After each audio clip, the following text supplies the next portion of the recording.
பிக்கலோ என்ன பண்றான், நம்ம கிங்காயோட தோல்ல கைய வைக்கிறாங்க. தோல்ல கைய வச்சு இப்ப தூரத்துல இருக்கான் பாத்தீங்களா நம்ம கிர்லின்னு, அவங்ககிட்டயும் நம்ம கோஹான்ட்டையும் பேசுறாங்க.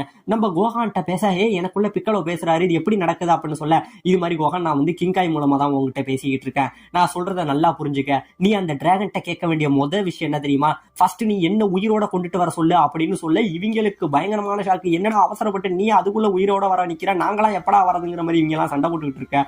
உடனே நம்ம பிக்கலோ என்ன சொல்றான், முட்டாளுங்களா கொஞ்சம் பொறுமையா இருங்க, நான் மட்டும் உயிரோட வந்துட்டேன் அப்படின்னா பூமியில செத்து போன காமிய உயிரோட வந்துருவாரு, அவரு உயிரோட வந்துட்டாருன்னா அழிஞ்சு போன டிராகன் பால் எல்லாமே மறுபடி வந்துரும் அப்படிங்கிற மாதிரி இவன் சொல்ல, இவங்களுக்கு எல்லாம் அப்பதாங்க ஹாப்பியா இருக்கு. ஆமா இது ஒரு நல்ல ஐடியா, ஃபர்ஸ்ட் பிக்கலவே உயிரோட வரட்டும் அப்படிங்கிற மாதிரி சொல்றாங்க. அது மட்டும் கிடையாது கோஹான், என்ன கொண்டுட்டு வர சொல்லிட்டு ரெண்டாவது ஆசையா என்ன நீ நேரா பிளானட் நாமக்கு கொண்டுட்டு வரணும், ஏன்னா என்னோட தாய்நாட்டை கொண்ட அந்த ஃப்ரீசாவை நான் அழிச்சே ஆகணும், அதனால நீ என்ன பண்ணுவே தெரியாது. முதல் ஆசையா என்ன உயிரோட கொண்டுட்டு வந்துட்டு, ரெண்டாவது ஆசையா என்ன வந்து பிளானட் நாமக்கு வர வழி, மூணாவது ஆசை உனக்கு எது தேவையோ அதை நீங்க கேட்டுக்குங்க அப்படி